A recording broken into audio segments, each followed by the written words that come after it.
Mr President, I firstly agree with Bert Lang that this is a very good agreement in economic terms for the European Union and for Vietnam and should see growth in both regions. Is the human rights situation in Vietnam perfect? No, as other speakers have said, far from it.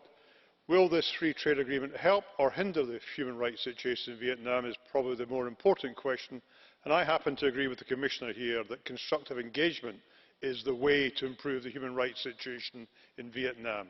Thanks to this FTA, with the linked PCA, we will now have an opportunity for a robust, ongoing human rights dialogue with the Vietnamese.